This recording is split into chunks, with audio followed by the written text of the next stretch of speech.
All right, so with the chiropractic work that I've been doing recently, Felicity and Ocean gained access to have levels of co-consciousness. We weren't sure exactly what level yet. This is still really new. Um, but oh yeah, too, look at our friends.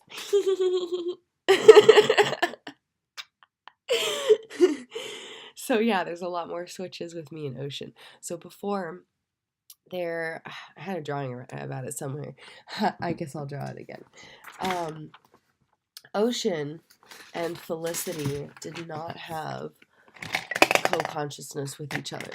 What happened is Felicity is up here and Ocean is down here, and there was always someone in the middle before Felicity could get to Ocean. Felicity, I can't spell my name. No, turn back on. Okay. The kids changed the screensaver setting last night. um, so, yeah, see, guys? So, I know, we're switching. When there was a switch, there would always be a jump. There was somebody in between Felicity and Ocean. Bambi or Xena would have to be contacted before we could get to Ocean. And because there was someone in between and Felicity and Ocean did not have direct co-consciousness, there was amnesic barriers between Felicity and Ocean. But with the chiropractic work we've been doing, the most recent addition was an adjustment on my skull right here. We would adjust my neck and then my skull because the skull being out of place was causing the neck to be out of place, which was causing things like my wrist and elbow to partially dislocate because the muscles weren't holding the bones together properly. And so, damn, the screensaver. I know, kids. I know. It's fun, but we gotta change it. It's driving me nuts. Okay, so yeah, so we had a skull adjustment here, and that was like the last piece, and we built this bridge between Felicity and Ocean. So now Felicity and Ocean have direct contact with each other, and there can be these dissociative switches without the severe amnesia. Sometimes there's pieces of it. It kind of depends on the reason for the switch and perhaps Felicity's response to the switch. Like if there's frustration, then there might be a little amnesia.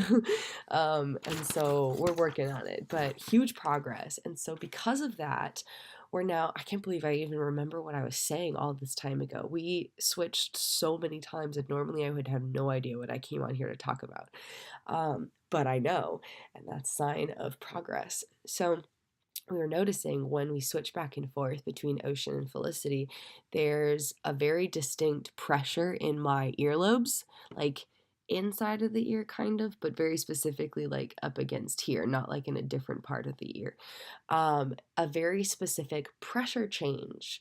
And the first thing it made me think of is how when a baby is on an airplane, they cry more than adults because they're experiencing pressure changes more dramatically than the adults. And so, like, it makes me curious about pressure in the ears as a possible symptom of age regression. Like, I don't know what those details would look like, but there has to be some kind of neurobiological, physiological explanation for that.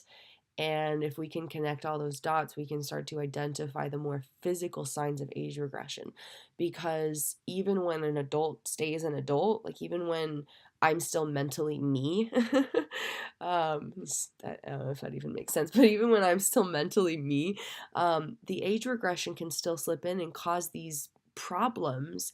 And it's not like, oh, I'm here with Ocean.